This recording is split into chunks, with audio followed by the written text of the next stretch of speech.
Hey, this is Katie and Catherine, and we're here to give you the 411K. Cheers! Dear the 411K, I am 20 years old and a sophomore in college, and I am currently planning to study abroad in Florence this upcoming fall. I love hanging out with my friends and my family, but I'm also trying to save as much money as I can for my abroad experience. How do I save for something for myself without being selfish or missing out on all of the fun? Thank you for your help. All right, so I'm super excited about this question. Catherine, one of the things that I found on Forbes, which I think might be relevant just to kick this off, is, in fact, the cost of study abroad was cited as the single largest non-academic deterrent among students. Abroad fees only get higher when you tack on living expenses like sightseeing, dining, traveling to nearby countries. Although flying halfway across the world for a semester is definitely costly on top of student loans, it can be an affordable investment with careful research, planning, and saving. What do you think about that? Look, I went and studied abroad at the time in a very expensive city. It still is an expensive city, but it was, I think the dollar was 2 to the pound at the time. I went to London. It was twice as expensive. And if I were to do it again, I think I probably would have picked somewhere in Eastern Europe that might have been a bit cheaper, knowing that the costs were going to be double the cost of what staying home and going to college in my home city was going to cost me. So I think the preparation extends beyond just maybe starting to save at 17 or 18 to go abroad. It also, I think, means you have to be really strategic about what programs you're doing, what city you're going to go live in, or outside of a city. I also studied abroad in London. I think as an 18-year-old going to college, knowing that at some point I either had to study abroad or I wanted to go abroad, had I been a little bit more Christ-focused, I probably wouldn't have automatically thought of going to London. Like, if I really thought about it, I think studying abroad in South America or in China or Japan, there's a lot of cost savings that you probably could have had you started studying in a country where the dollar actually was stronger. Yeah, and I think, did you think about your motivations for picking London?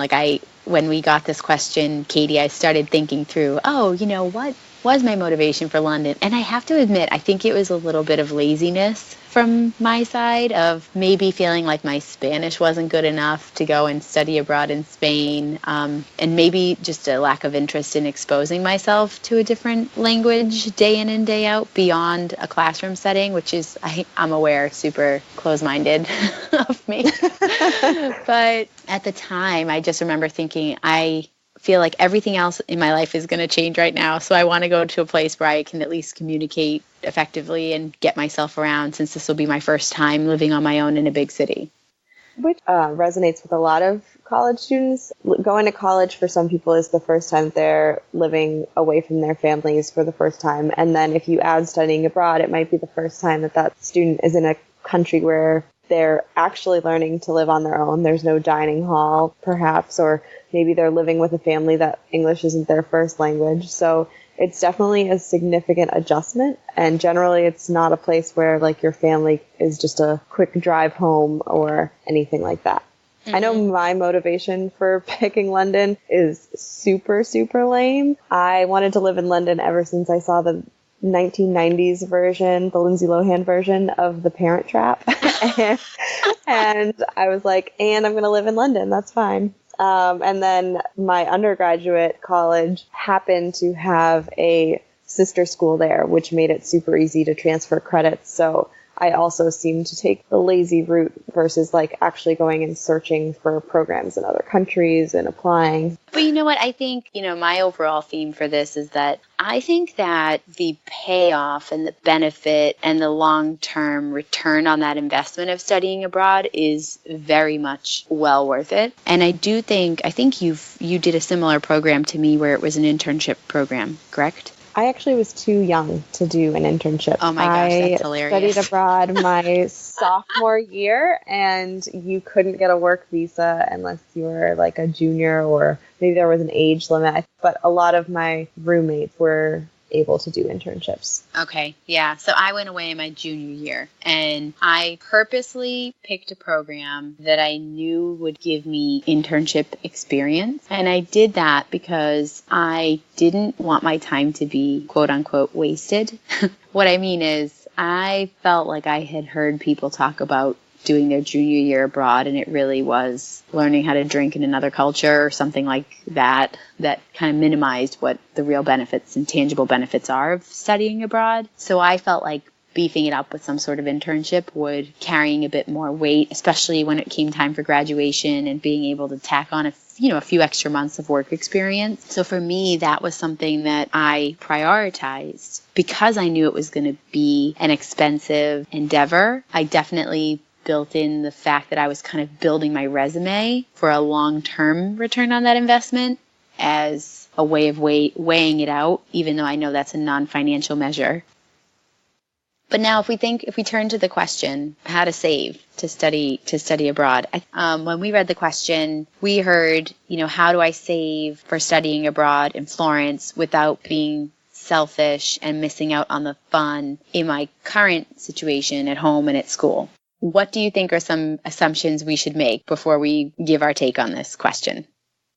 Before we go into saving for Florence and potentially cost cutting to make your money last across a whole semester, we're going to assume that you're not worried or you've already secured funding for paying for the abroad program, living situations. You've looked at different cost savings, perhaps with whether you're living with roommates or living with a family, whether there's student loans or financial aid impacted here, whether you can...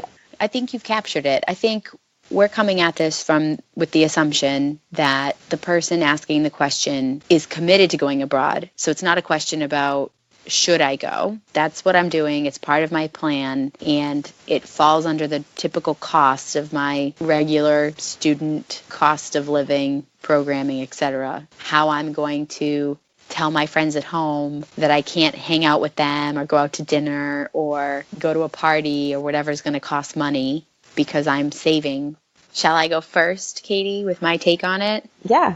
So I think it's a great question, and I think it splits into two parts. There's the prep you have to do before you leave in terms of whatever your money-making venture is, making sure that you're setting aside the right amount of money to actually translate into fun while you're in Florence. So there's the research component in preparation. And then there's also being financially responsible when you actually arrive in Florence. The person asking the question has really emphasized, how do I tell my friends here at home and in my current schooling situation that I don't want to go out for drinks because I've got to save, or I don't want to go to a party or whatever because I need to save, or I don't want to go to Florida for spring break because I need to save. But there's also going to be a second part to that, which is when you're in Florence, what are you also going to be saying no to so that you can have the experiences you want to have?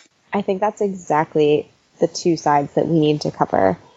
Going back to that first piece, the saving before you go. The first thing that you need to be realistic about is what money is coming in. I don't think that can really change too much, or it's much harder to change. A simple calculation of how many months until you go abroad, how much you have now, and how much you're going to make over the next few months is an easy way to just get the total amount of money. But realistically, you're not just going to save every penny that you make. I know you can read stories on the internet about how someone saved every penny that they ever made and they didn't go out to eat and they didn't see their friends and now they own a mansion in New York City. But I feel like that's not the norm. The norm is to still have a social life with your friends, still allow yourself some fun and some release, spending-wise. So something I do for savings is I follow the 50-30-20 rule, where you have 50% of the money that you make goes towards necessities. So in my life now, it would be rent or groceries or electric bills, things like that. 20% would go to savings and 30% would go to fun things.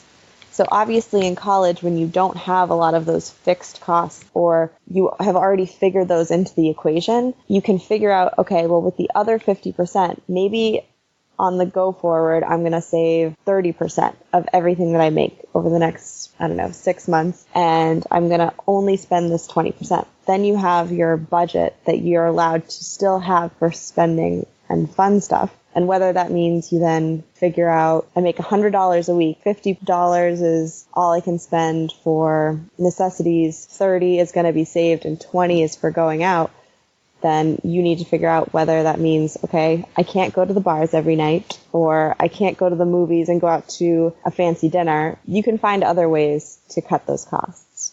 And maybe that means having a movie night in with your roommates, or going to the park downtown and finding some local free events, going to a museum that's free for students. But you tapped into a really good method, right? Which is, if you have a goal, you need to set it, and you need to augment and change the way you look at the rest of your life in order to get there, right? It's the same principle you would use for exercise or eating right? You would have to take stock of what you're doing today, what your end goal looks like, and what steps you need to do in between to get you there. I think another big part of this, and we've touched upon this before in other podcast topics, is letting people in on your world and letting them know what your plans are and letting them know what you want to do. I think when you include people in your plans, your ideas, and your goals for yourself, it's easier for them to be supportive and understanding if you aren't going to attend a party with them, or you aren't going to go out to dinner, or you aren't going to chip in for someone's birthday gift more than, X amount of dollars. Actually, in college, everyone is strapped for money, whether it's they're saving for abroad, or they're saving for that big spring break trip, or they're just saving because college is expensive and they're eventually going to have to pay back their loans. So I think it's a safe environment to say that you're saving and you're trying to not overspend. Yeah, that's a really good observation. Katie, you and I have talked a lot about the shame of the middle class and how finances are something that become taboo and no one wants to talk about, right?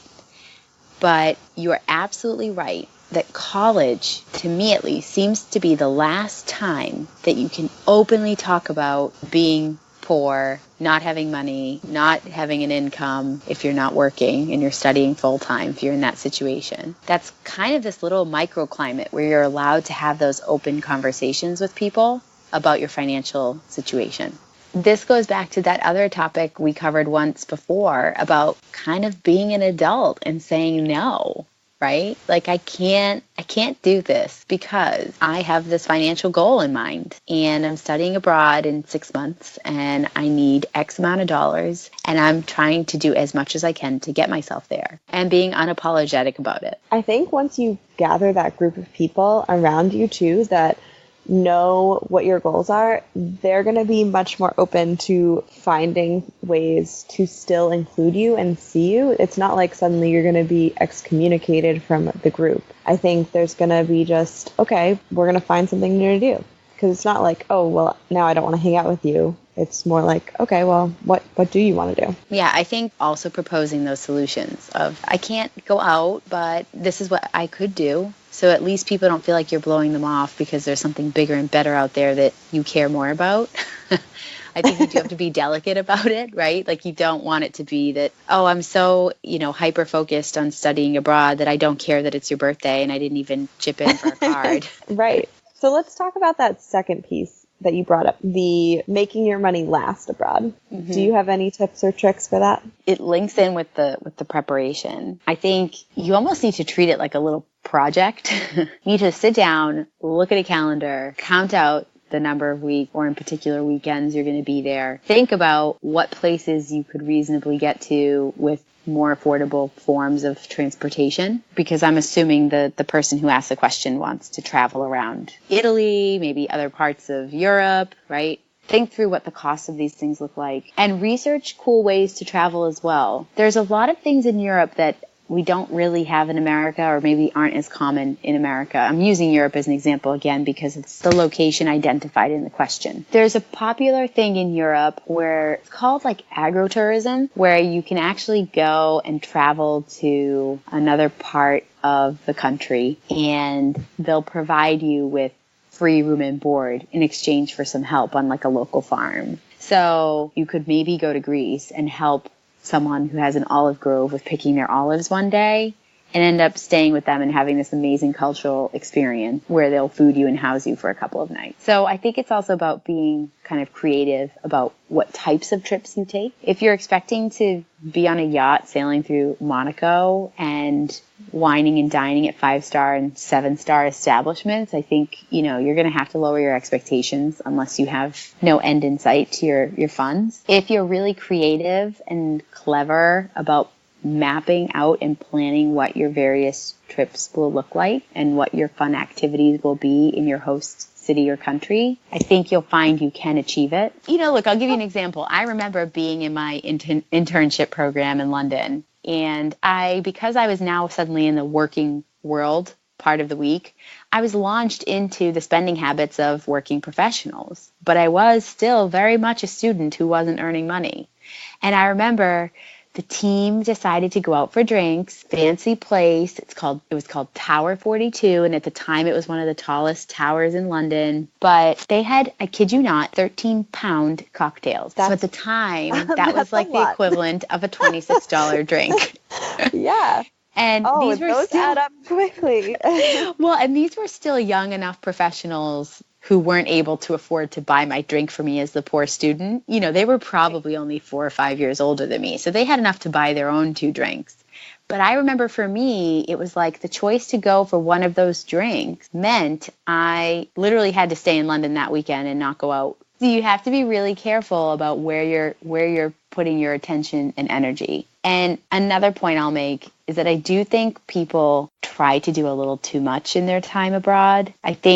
What's a semester? 15 weeks? 12 weeks? The point of you going to Florence is to get to know the culture in Italy. And Italy itself has such a varied and diverse terrain, cuisine, geography, culture, that you could have this super rich experience traveling on public transportation and having really simple experiences versus having to get on a plane and fly to London for the weekend or fly to Paris, right? Like, I think you also need to be reasonable about what you can achieve and afford in that 15 or 12-week semester, and maybe try to keep it local as much as you can to save on the cost.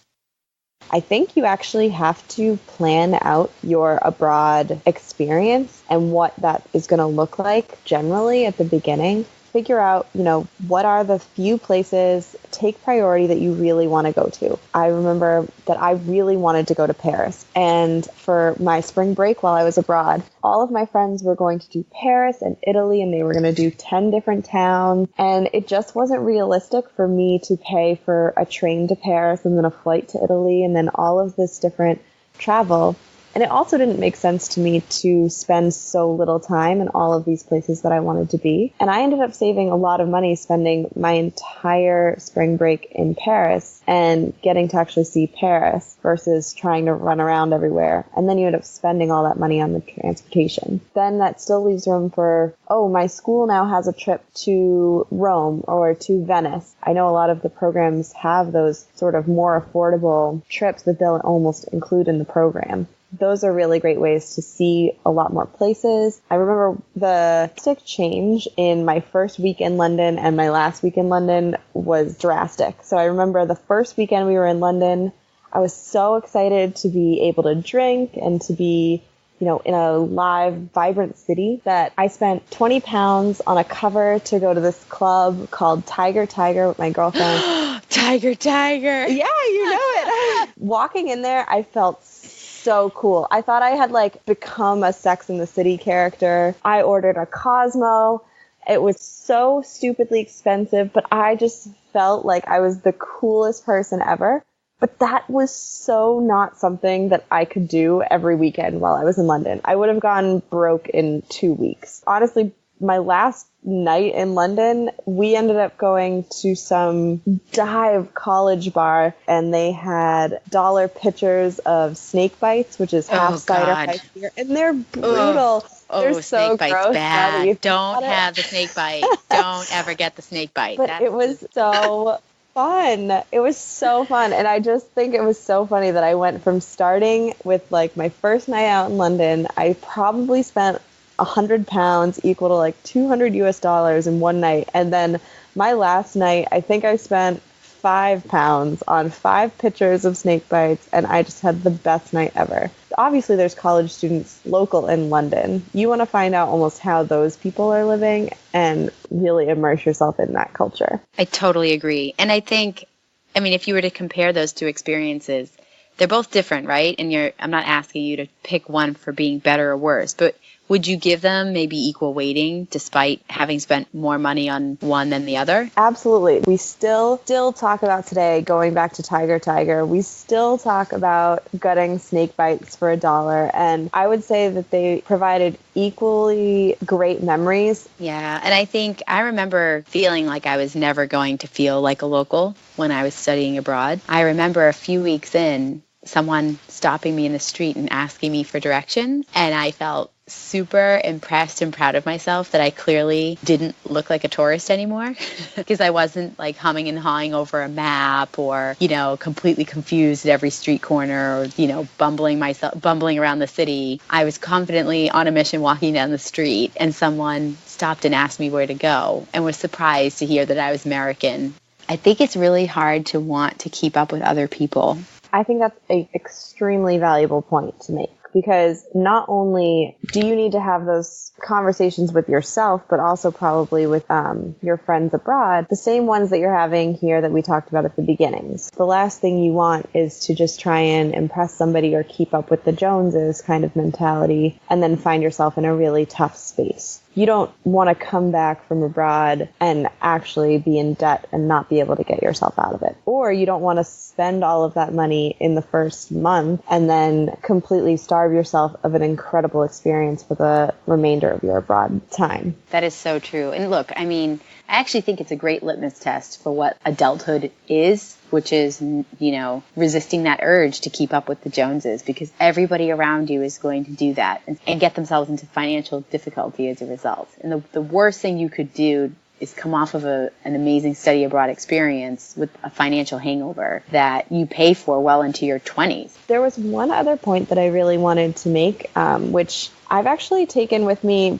from my abroad experience and still use it a lot today. I was introduced while I was abroad to the idea of free walking tours. Free walking tours are available in pretty much every single city in Europe. And actually they're available pretty much all over the world. You get to see all of the big touristy things. And on a lot of these sites, you end up also getting student discounts to museums. You would be shocked at how much museums and different touristy things try and make themselves available to those who may be strapped for money. Oh, yeah. I mean, Europe in general, most museums are free. Certain exhibitions would cost money, but you can always enter a museum at your leisure, walk around and enjoy it for either a nominal donation or, to your point, for free or a severely discounted rate for students. And I think, Katie, we would be remiss not to mention that I think there was, and I hope there still is, the International Student Card. Those still are around. International student discount cards are very good. I'm not dead yet.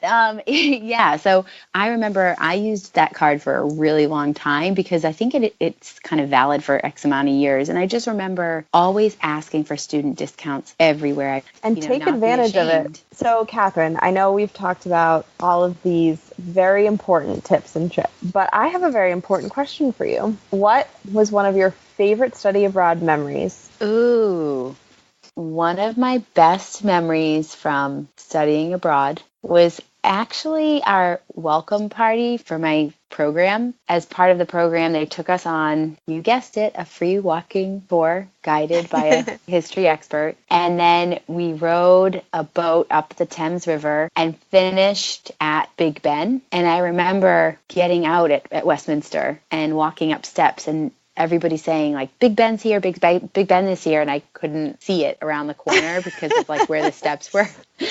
And I remember getting really frustrated, like, how am I missing it? We're here. What's going on? And then we turned the corner and it just like, boom, like hit me in the face. And I remember completely falling in love with the clock face of Big Ben. Like, just really, like, that's a moment that will stick with me for a really long time. That makes my heart so warm.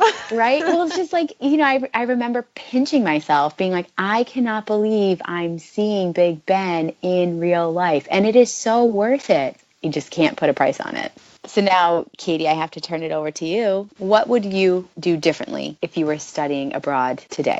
I did not go to Italy when I was abroad, and I do consider that a regret. There are 2 trips that I think I should have skipped and instead done one trip to Italy during my time abroad. So maybe do less traveling, do longer, more valuable trips, the places that I really did want to go. Because I do think that sometimes I did do a short weekend trip in places that I probably didn't need to go, where I could have spent one long weekend in Italy.